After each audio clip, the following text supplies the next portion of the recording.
Switch gears just a little bit. The governor has recently issued 2 directives, one via EO, one was just a straight directive, one on DEI, and one on recognizing the biological reality that there are only 2 sexes, male and female. How is your agency handling compliance with both of those directives from the governor?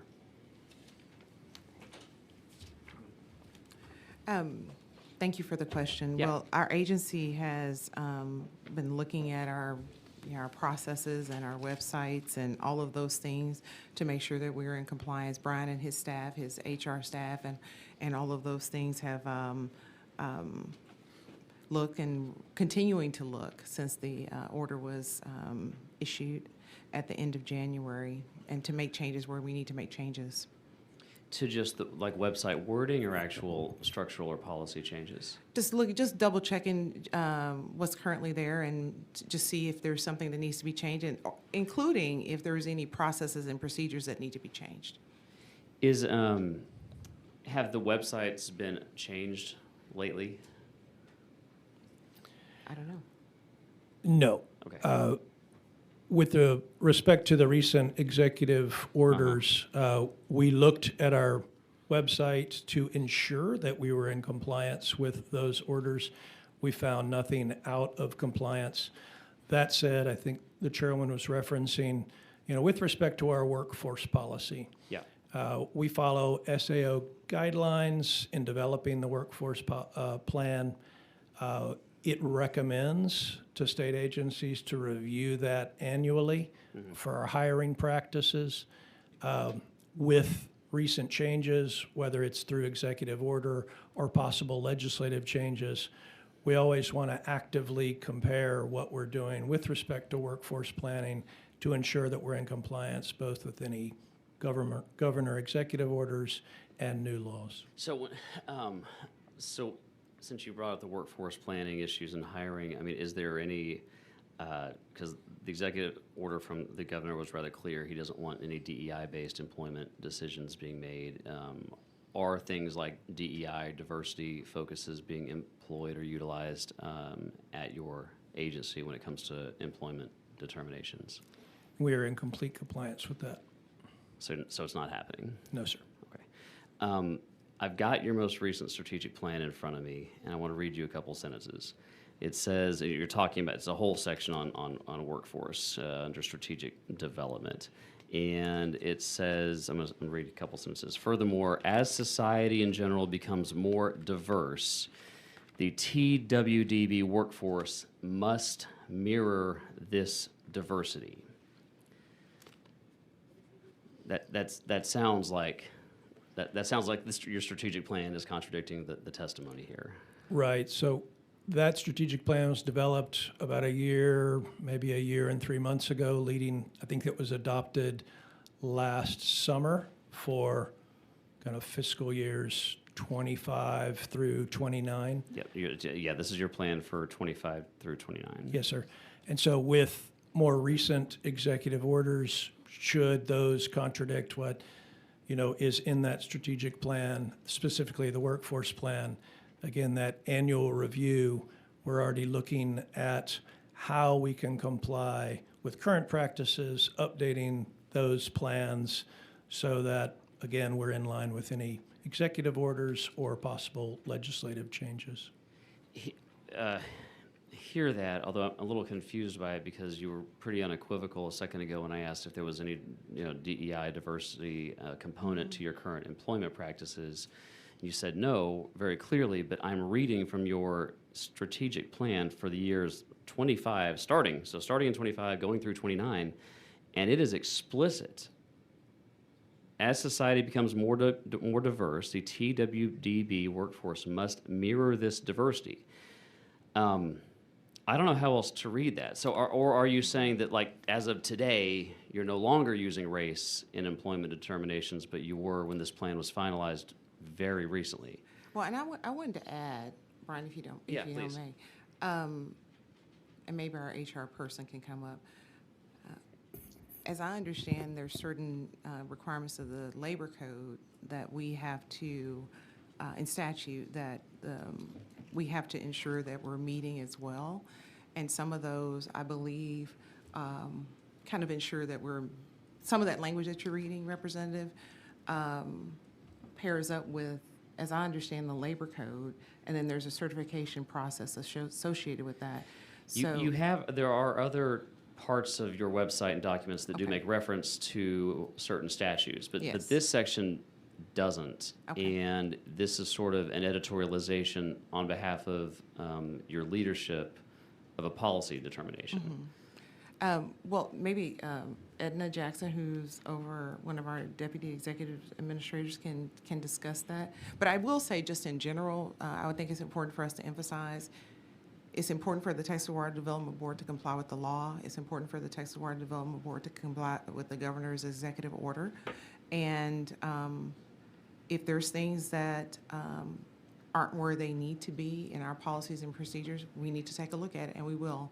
And so I'll just. Well, that I agree with. And I'm just saying, from a plain language reading of your I understand. document, I don't know any other way to read this than that race was being used And so in employment determinations. well, maybe if I can turn it over to Yeah, Ms. Jackson. Thank you so absolutely. much for the question. Madam Yeah, of Chair, course. Madam Chair, real quick. Just state your name, Ms. Jackson. Yes. State your name for the record, who you represent. And then, Madam Chair, thank you, Ms. Jackson, for Certainly. Edna Jackson, here.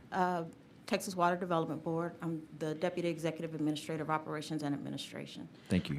So one of the things we as state agencies are required to do is comply with Texas Labor Code. In fact, we just finished this week. Every agency has to go up for review by the Texas Workforce Commission Civil Rights Division. So our audit, we were up this Yep. year, it's once every 6 years, and so we just received our certification this week, actually. But one of the things that we're required to do per the TWC, Texas Workforce Commission, is review, do an analysis of our current workforce and this is coming from Texas Labor Code, compared to the number of African Americans, Hispanic Americans, and females in each job category. And so what we try to do is basically just try to increase the exposure so that we can get more qualified applicants in that category. That's all we can do. And at that point, it's standard hiring practices moving forward. We're not giving we're complying with the governor's executive order. And that's really all we do in our recruitment plan and our workforce plan, just in general. Is there But anything? we do that per that labor code. Yeah, and I've got issues with some of the way that Texas Workforce Commission, and I had some very strong questions for them earlier this week. But I want to go back to this because one thing that I do hear commonly is that, well, we're required to do this. Yes, we're looking at race, but we're required to. Yes, we're looking at gender. Yes, we're looking at ethnicity, but we have to. First of all, I don't know that that's true. I mean, discrimination on the basis of race is unconstitutional at the federal level. So I don't buy these answers. But I would ask it, since it was said to me just a second ago that there is some code out there that you think maybe labor code or something that might be requiring code. the race-based employment policies that is articulated in the plain reading of your strategic plan. Is there anything in the code that requires the water board to, these are your words, to mirror the diversity of society in general? Is there anything that requires you to do that?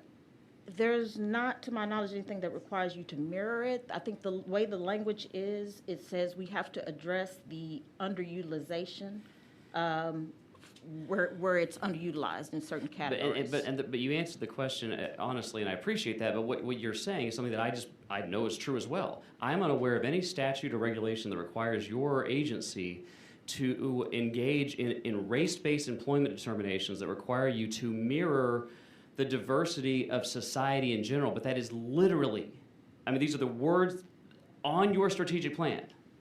I'm gonna read it one more time. The Texas workforce, the TWDB workforce must mirror this diversity. And the first part of the sentence, you say this diversity as society in general becomes more diverse. So why do you have this on your strategic plan, and have you in fact been engaged in race-based employment determinations to mirror society in general? No, we have not been in any race-based employment practices, not at all. Even though your And we could strategic plan says that you must do it. we can definitely look at, take a look at that language in that I'm strategic plan, but reading it to that, you. but that is not our practice, no. Okay. Okay.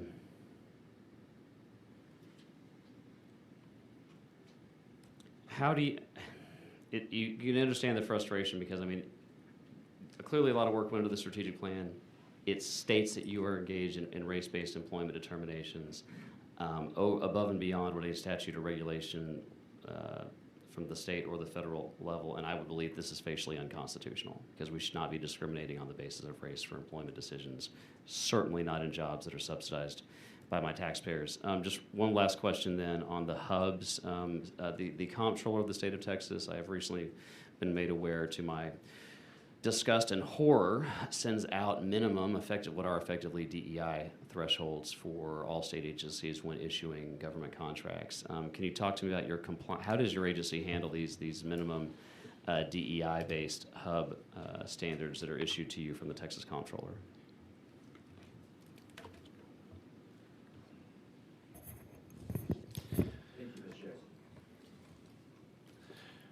So we participate in various job fair, or excuse me, spot bid fairs. We use texasbuy.org to access a variety of kind of state contracts, state purchasing agreements to ensure that any of our purchases are at the lowest cost possible. The comptroller sets certain kind of hub-related targets, and we report based on a variety, all of our, across the spectrum of our spending, kind of which of those vendors qualify under those various hub categories. I'll turn it over to our. Do you know, and thank you for that, do you know how much you've spent on those hub contracts? I think I'll defer to our interim CFO if you don't mind. Yes, no, of course, thank you. And Thank Georgia you. has to introduce herself. Yeah. Gotta follow the Which rules here, agency? Vice Chair. Thank you. Yes, for the record. Thank you. For the record, Georgia Sanchez, Interim Chief Financial Officer. Thank you, Ms. Sanchez. Thanks. Our report, our last report for fiscal year '24, we had spent $3.1 million with hubs out of $16.3 million. How much? Three point what?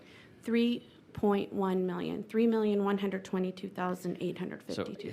So over $3 million on contracts that almost certainly were awarded, at least in part, on the basis of race or gender. We solicit vendors according to procurement codes. We use the certified master bidders list, and it includes most, if not all, of the hubs that have registered Yeah. when we're conducting competitive procurements, and that's just required by the statute. So there may be at least one or more hubs through our competitive process that's receiving the information. Yeah. But we do not award points or select the contract with, we're not allowed to give points for being a hub, if that makes sense. No, it does. It just, and I understand being on your side, I mean, the regulation does come down from the comptroller that does set thresholds for DEI-based contracts. And it sounds like, if I heard you right, over $3 million, though, were awarded in accordance with those, DEI-based hub targets. Is that right?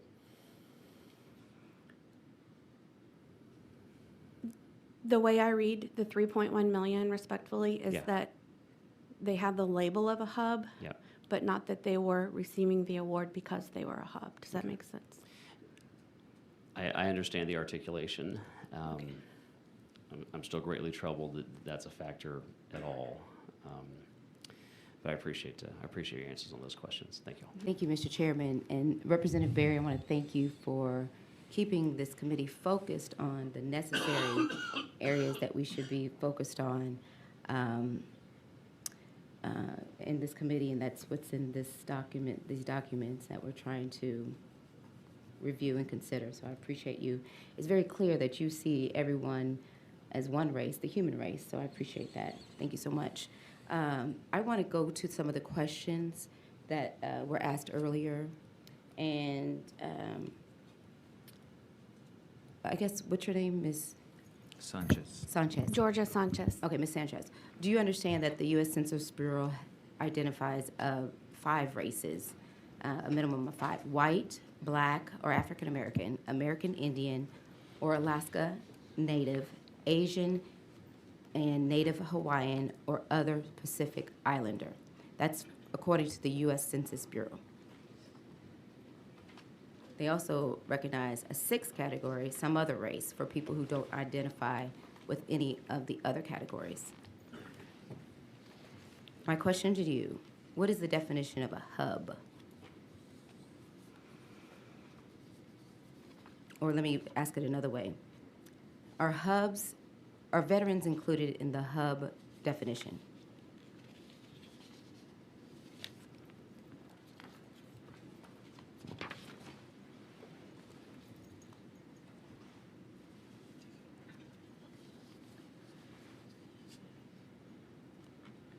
I think our staff is tracking that down, Madam Representative.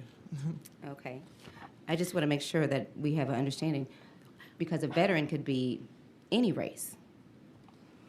And so I just want to make sure that we understand when we're talking about how much you have spent on hubs, that we have an understanding of what a hub, like who is eligible to be a hub. Like what are the requirements to be a hub?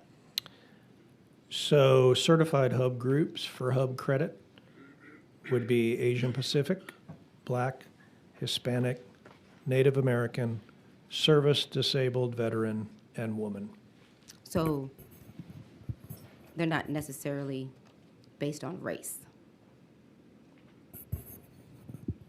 Per the Comptroller of Public Accounts certified groups for that credit, it would include service disabled veteran, no racial designation for that category. And women? American women. So women, period. Yes, ma'am. No Women. race associated with the women. Correct. So if you have spent, I don't know, $2 million or whatever it was that you spent, it would be in one of those categories. Yes, ma'am. All right. We have breakouts with respect to veteran from that 3.1 million. There were no service disabled veteran expenditures. That said, there was for the woman hub group that accounted for a vast majority of that 3.1 million. It was about 2.25 million.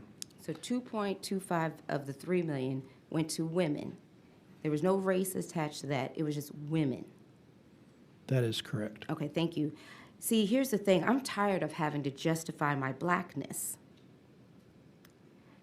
And if someone feels inferior to me because I am black, then that is a matter that is something that has to do with them, not me. And to have to watch 2 black women have to defend 246 years of systemic racism, to try to defend the need to correct 246 years of systemic racism when we had slavery is offensive. It's offensive to me, and it's offensive to all black people. And so I want to thank you so much for doing your job based on your qualifications as a person. And I appreciate you, and I see you. I see you, Ms. Sanchez. So thank you. I appreciate you. And I said that for not just myself, I said it for all black women and all women, because sometimes we all get the short end of the stick on that. Thank you. I have no further questions or comments for right now.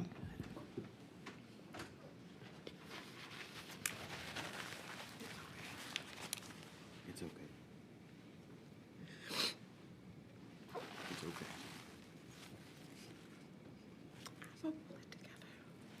It's okay. It's okay.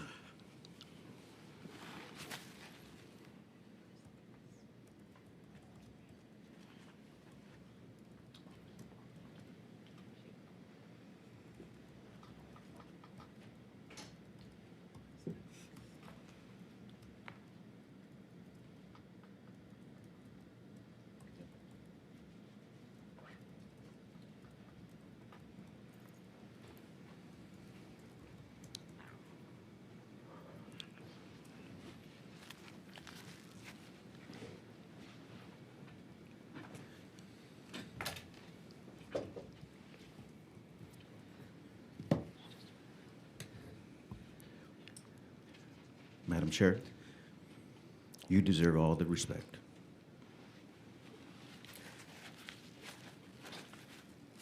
You take all the time you need. I'm ready.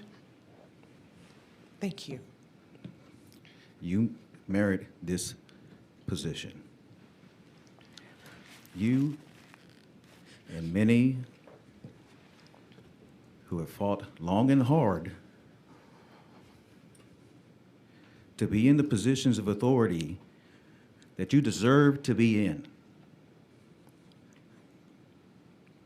And we've reached a goddamn limit already to the attacks on people's character, on people's qualifications, based only on one single thing: the color of their skin. We are all Americans. We're proud Americans. We're proud Americans. We pledge to the United States of America, that flag that belongs to all of us.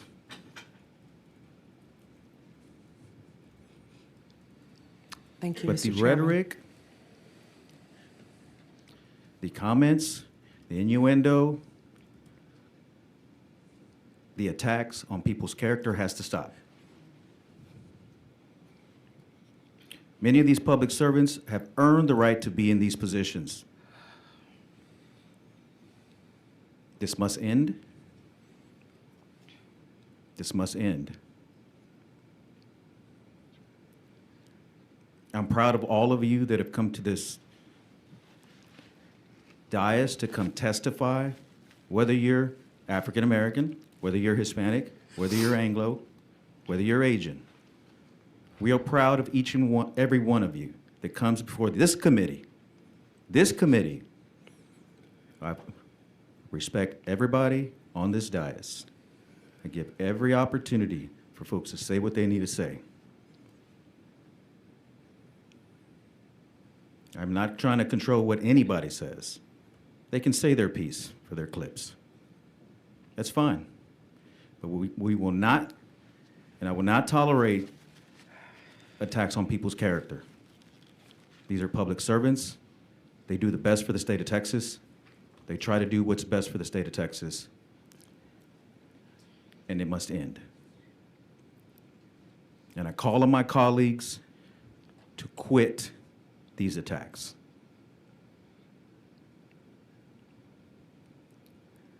Madam Chair, I like saying that. Madam Chair, you have the floor.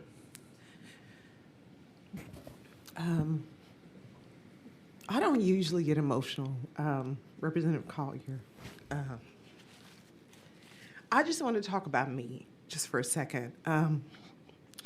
March 1st will be 33 years working for the state. 33 years.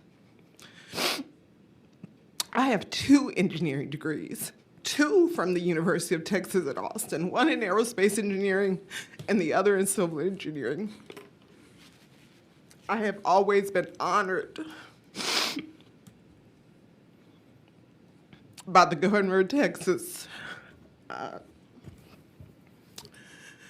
It was a deep honor for me to be appointed to the board, to be confirmed by the Senate, to be appointed as chair. I've always been grateful to the governor, always. But what have I done? I have protected the drinking water supply of 31 million Texans. I've sat across the table from IBWC in Mexico and made sure they delivered water to Texas, not once as a principal negotiator, but over 11 years. The stuff they have going on now, a million acre feet behind, that didn't happen under my watch. It did not happen.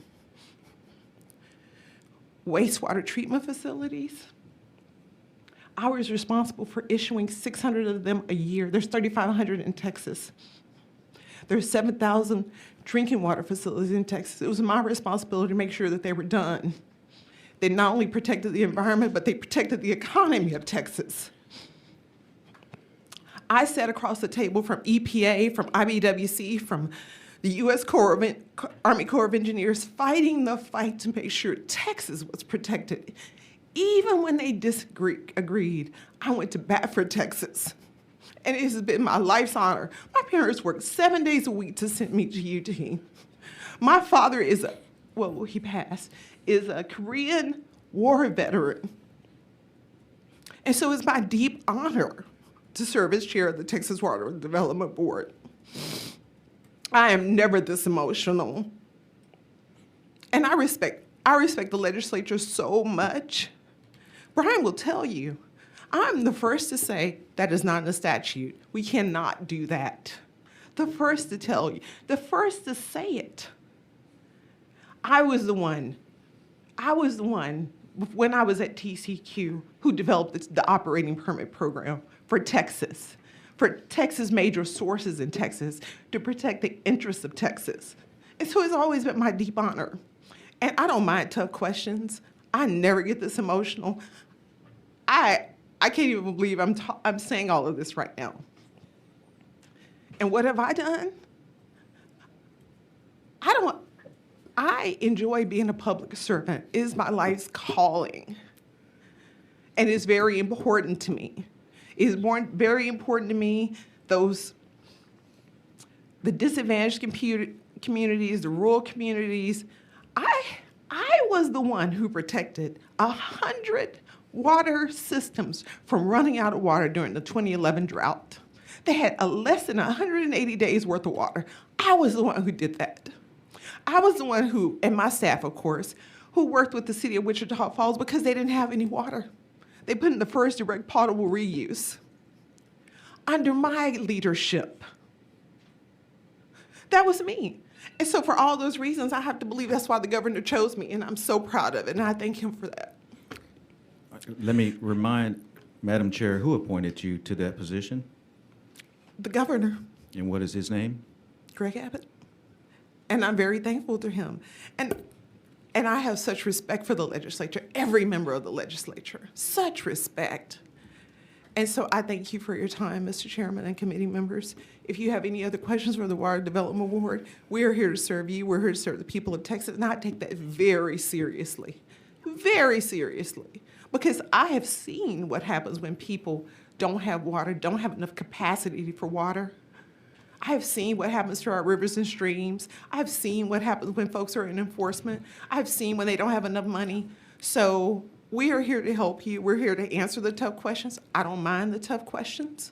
That's what we do. And that's who we are. We're here as public servants. And that is all I have to say. No matter.